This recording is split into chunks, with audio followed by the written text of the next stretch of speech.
Some mothers find out their children are in trouble because of a phone call. I found out because of a routine email from my own accountant. One line buried in a spreadsheet I almost didn't open. That one line took 11 years of savings and made them disappear like they'd never existed at all. You want to know what it feels like to give someone your whole financial life and find out they never planned on giving it back. It feels like sitting at your kitchen table at 9 in the morning, coffee going cold, reading the word dissolved next to your own name, and thinking there has to be some kind of mistake. There wasn't a mistake.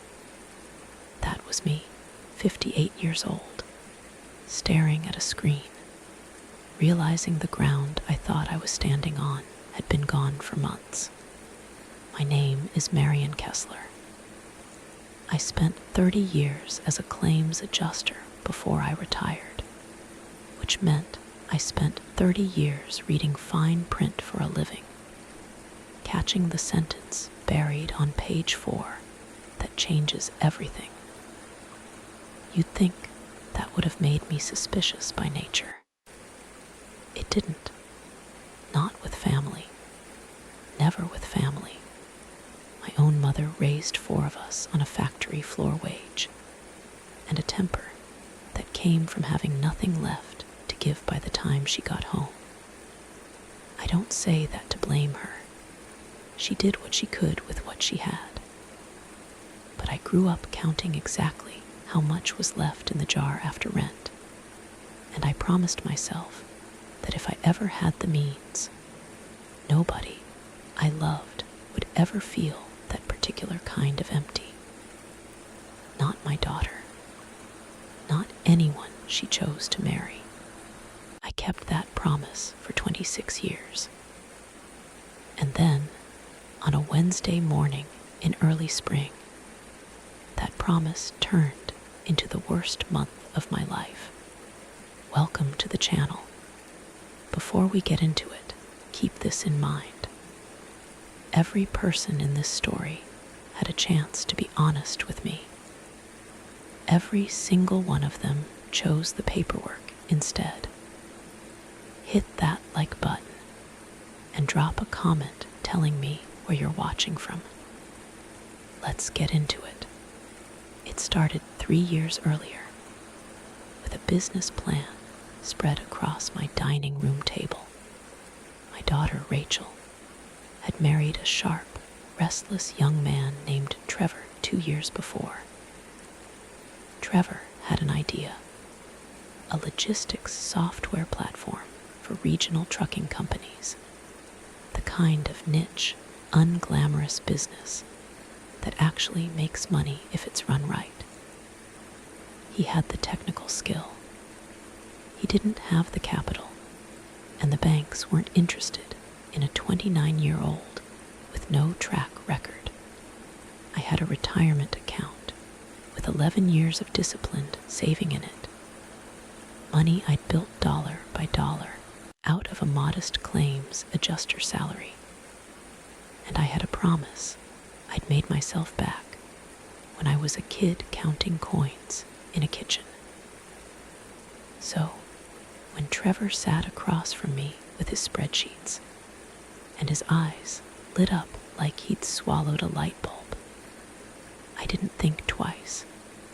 I co-signed a business loan for $240,000. In exchange, I took a 15% equity stake in the company. Not a gift, an investment on paper, with a lawyer and everything. Rachel cried when I signed it. She hugged me so hard I nearly dropped the pen. "You're the reason we get to try," she told me. I believed, truly believed, that I had just handed my daughter and her husband the beginning of their whole future. For 3 years, the updates were good. Revenue climbing.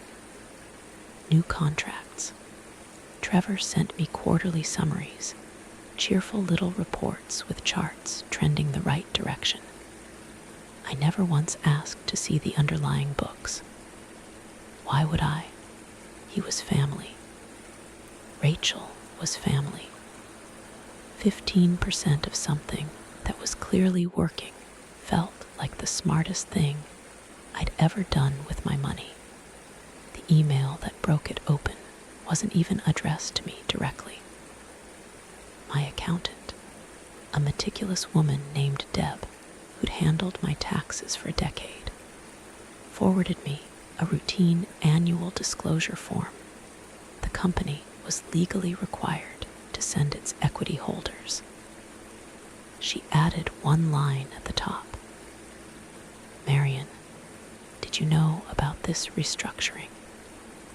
Your ownership percentage shows 0. 0. I read that word 4 times before it landed. Then I opened the attached document myself. The filing was dated 14 months earlier. A corporate restructuring, converting the company from its original LLC structure into a new entity. A total reformation, not a simple amendment. New articles of incorporation. New equity table. My name, the name that had been on that loan guarantee, the name that had made the entire company possible in the first place, was nowhere on it.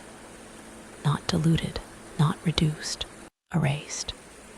I sat at my kitchen table with my coffee going cold and felt something in my chest do a slow, sickening drop. The kind you feel in an elevator when the cable seems to catch for half a second too long. I called the number on the filing, the company's registered agent, and asked, as calmly as 30 years of reading fine print had trained me to sound, whether there had been some kind of clerical error. There hadn't. The woman on the phone, polite and entirely unbothered, confirmed the restructuring had been executed properly, approved by the company's board of directors, effective the date on the document. I asked who sat on that board. 2 names, Trevor, and a business partner I'd never heard of. Not my daughter's name either. That detail didn't fully register until later that night. Lying awake next to a phone I kept picking up and putting back down. If Rachel wasn't on the board, and I wasn't on the board, then this restructuring hadn't happened to both of us. It had happened around both of us, by one person, quietly, over the course of what must have been months of legal filings, while cheerful quarterly reports kept landing in my inbox telling me everything was fine. I didn't call Trevor first. I called Rachel. Mom, what are you talking about? Her voice had that particular edge people get when they think you've misunderstood something simple and are about to feel foolish for panicking. The company's doing great. Trevor just told me last week we might be profitable enough to draw a real salary by fall. Rachel, I need you to look something up for me. Not ask Trevor. Look it up yourself. The Secretary of State's business filings are public. Search the company name. There was a pause on the line I will remember for the rest of my life. The particular silence of someone reading something that doesn't match the story they've been told. Mom, this says the LLC was dissolved. There's a new corporation. I'm not listed as an officer. I don't even. Her voice cracked in a way I hadn't heard since she was 19, and called me from a dorm room to tell me her father that our splitting up had broken something in her that she didn't think would ever fully mend. Mom, I don't understand this. He never told me we restructured anything. And there it was. The moment the floor didn't just drop out from under me. It dropped out from under both of us at exactly the same time, from exactly the same person. I want to pause here, because this is the part where some people watching would say, well, Marion, that's a business dispute. That's between you and your son-in-law. Stay out of the marriage. And normally, I might agree. But my daughter was standing in her own kitchen, finding out from a public records search that she'd been erased from a company she believed she co-owned by a man who slept in her bed every night and let her believe otherwise for over a year. This was never just a business dispute. This was two women finding out, on the same phone call, that they'd both been lied to by the same person. And neither of us had known the other one was in the dark too. That's the moment something shifted between Rachel and me. Not anger yet. Not exactly. Something closer to recognition. We weren't victim and bystander in the story. We were both standing in the same hole, and for the first time in over a year, we were finally looking at each other instead of at him. Trevor came home that evening to two women sitting at his dining room table with a laptop open between them. And I watched every trace of color drain out of his face in real time. He tried charm first. Okay, I can explain. It's not what it looks like. It's a tax structure thing, my lawyer said. Your lawyer, I said. Or the lawyer you hired without telling either of us. He tried technical language next, the way people do when they're hoping complexity will do the work embarrassment can't. Pass through entities, liability shielding, standard practice for growth stage companies. Rachel, to her enormous credit, did not let him finish a single sentence. You told me I was listed, she said, and her voice was flat in a way I had genuinely never heard from my daughter before. Steady in a way that made me proud, even in the middle of all that wreckage. I asked you directly, in March, whether I needed to sign anything for the restructuring you mentioned once at dinner. You told me it was handled. Was I ever on that board, Trevor? Ever. He didn't answer, which was an answer. Was my mother ever going to find out? Rachel said. Or was the plan just to let her quarterly reports keep coming until she died and it wouldn't matter anymore? That last question hit him harder than anything I'd said all night.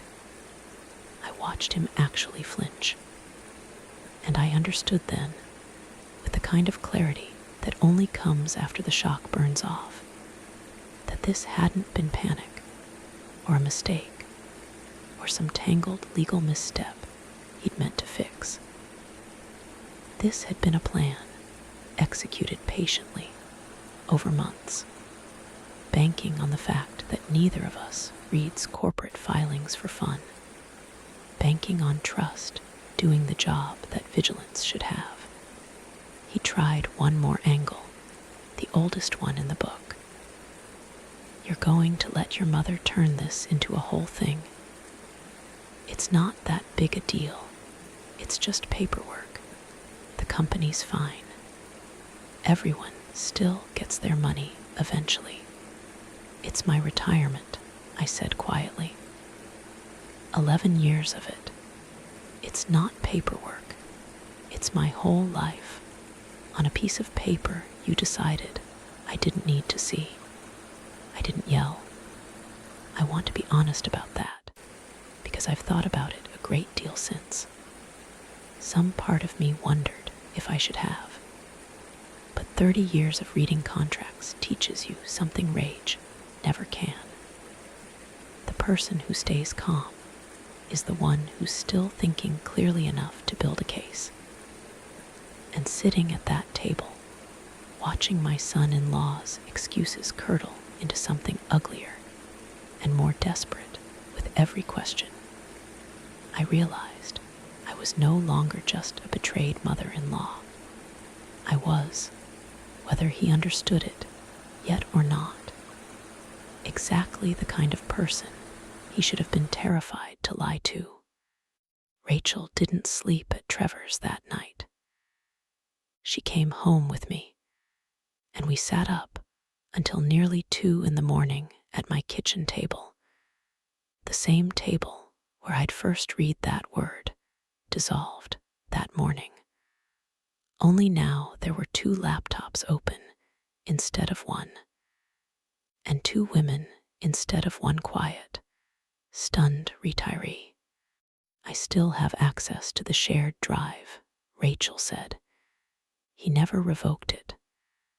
I don't think it occurred to him I'd ever look. That's the thing about people who lie for a living, even amateurs at it. They get complacent. They start believing their own management of the story is airtight because no one's questioned it yet. Trevor had spent over a year assuming Rachel's trust and my absence from the paperwork were permanent conditions rather than temporary ones. Over the following 2 weeks, working most evenings after Rachel got home from her own job, we built a file. Not out of anger, out of the exact same discipline that had built my retirement account in the first place. One careful, verified entry at a time. Rachel pulled internal financial records, board meeting minutes that had apparently been held without either of us present, correspondence between Trevor and the mystery board member about cleaning up the cap table before what he called a future funding round. I cross-referenced every filing against the original loan agreement I'd personally guaranteed, the one that still, legally, had my name and my collateral attached to it, restructuring or no restructuring. Because here's what Trevor's lawyer apparently never explained to him. You can erase someone from an equity table. You cannot erase them from a loan guarantee without their consent, and mine had never been given. My name was gone from the company's ownership and still very much attached to $240,000 of its debt. He hadn't freed himself from me. He'd just made sure that if the company ever failed, I'd be the one legally holding the wreckage, with none of the upside that was supposed to come with it. I called my own attorney, a sharp, unhurried woman named Priya, who'd handled my affairs since my divorce. I laid out the timeline, the filings, the loan guarantee, all of it. Marion, she said, this isn't a gray area. This is fraudulent transfer and breach of fiduciary duty, assuming the facts are what you're telling me. You have a case, a strong one. I don't just want a settlement, I told her. I want my name off that loan correctly this time, with my consent on record. And I want the equity restored or bought out at fair value, verified by an independent audit. Not his numbers, real ones. Priya sent the formal letter 3 days later. I have never in my life felt as much quiet satisfaction as I did watching Trevor's face when Rachel showed him the notice on her phone. Standing in his own kitchen, the same kitchen where he'd once explained, passed through entities to two women he assumed would never check his work. The company didn't survive the audit. I want to be clear that this wasn't my goal going in. Priya said as much from the beginning, that most cases like this resolve in a settlement, not a collapse. But an independent audit doesn't just verify what you're looking for. It finds everything. And what it found was that the mystery board member, Trevor's business partner, had been quietly siphoning consulting fees to himself for the better part of a year. Fees Trevor either knew about and hid, or was too careless to catch. I genuinely don't know which is worse. And at a certain point, it stopped mattering to me. The loan guarantee I'd signed came due in full when the restructuring was formally ruled improper. Trevor didn't have the capital to cover it on his own. His business partner, facing his own exposure over the consulting fees, wasn't interested in staying to find out how deep the legal trouble went. The company folded within 4 months of that first email from Deb. Rachel filed for divorce 2 months after that. I won't pretend that part didn't break my heart a little. Even after everything, I'd watched her marry him in a backyard full of string lights. Genuinely happy, genuinely hopeful. But watching my daughter sit across from a mediator, with her spine straight and her voice steady, asking for exactly what she was owed, and not $1 less out of guilt or exhaustion, I understood that some kinds of heartbreak are actually the beginning of something healthier, not the end of something good. Trevor came by my house once, near the end of it all, sat in my living room with his hands folded like a man at a funeral, and told me he never meant for it to go this far, that it started as a small adjustment and just kept growing because he was scared to admit it once it had already happened. I understand being scared, I told him. I've been scared plenty of times in my life. I was scared the day I signed that loan, handing over 11 years of savings to a 29-year-old with a spreadsheet. I did it anyway because I loved my daughter, and I believed loving someone meant giving them everything without asking for anything back. I paused there, and for the first time in the whole conversation, my voice didn't shake at all. I don't believe that anymore. Not because I stopped loving her. Because I finally understand the difference between love and an unguarded bank account. He left without saying much else. I haven't spoken to him since. The settlement, once the dust cleared, covered roughly 70% of what I'd originally put in. Not everything, but far more than I expected once a company that small actually goes through liquidation. I won't pretend the other 30% doesn't sting some nights. It does. But money was never really the thing I got back that mattered most. Rachel and I started something new about 8 months after that first phone call, the one where her voice cracked reading a filing she never should have had to discover on her own. We call it Kessler Row Advisory. her middle name and mine, side by side on the letterhead. We help people, mostly women, who are considering investing in a family member's business, a spouse's startup, a sibling's dream. We walk them through the paperwork most people never think to ask for: equity tables, board structures, what a restructuring actually means, and who has the right to approve one. We tell every single client the same thing, right at the start of every consultation, because it's the truest thing either of us has ever learned. Giving from love is not the problem. It never was. The problem is believing that love and diligence live on opposite sides of the table, that asking for paperwork somehow cheapens the gift.